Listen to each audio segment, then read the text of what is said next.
أخت تقول: ما هي علامات رضا وحب الله للعبد؟ ما هي علامات رضا وحب الله للعبد؟ يعني باختصار شديد، علامات حب الله للعبد كثيرة، وعلامات رضا الله عز وجل على العبد كثيرة. من أهمها أيتها الأخت الكريمة أن يلقي الله عز وجل لهذا العبد الثناء الحسن والقبول في الأرض. قال صلى الله عليه وسلم: إذا أحب الله عبدا نادى جبريل فقال: يا جبريل إني أحب فلانا فأحببه، فيحبه جبريل.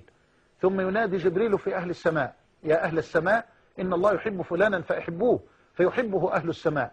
ثم ينادي جبريل في الأرض: يا أهل الأرض إن الله يحب فلانا فأحبوه، فيوضع له القبول في الأرض. أسأل الله أن يجعلني وإياكم منهم بمنه وكرمه.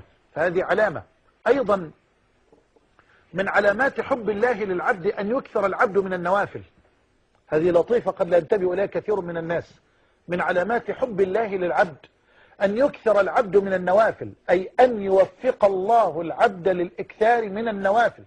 ففي الحديث القدسي الذي رواه البخاري وغيره من حديث أبي هريرة أن النبي صلى الله عليه وسلم قال الله تعالى في الحديث القدسي: من عادى لي وليا فقد آذنته بالحرب، وما تقرب إلي عبدي بشيء أحب إلي مما افترضته عليه، ولا يزال عبدي يتقرب إلي بالنوافل حتى أحبه، فإذا أحببته كنت سمعه الذي يسمع به وبصره الذي يبصر به، إلى آخر الحديث.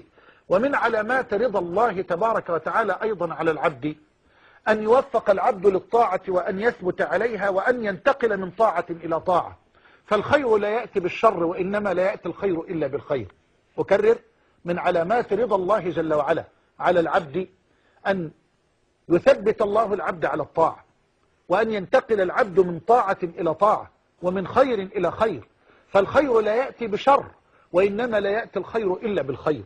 فما دمت على طاعة الله ثابتة، تمتثلين الأمر وتجتنبين النهي وتقفين عند الحد، وتنتقلين من عمل خير إلى عمل خير، ومن طاعة إلى طاعة، تخرجين من عمل لدنياك إلى عمل لأخراك، ومن عمل لأخراك إلى عمل لأخراك، فهذه من علامات رضا الله تبارك وتعالى على العبد.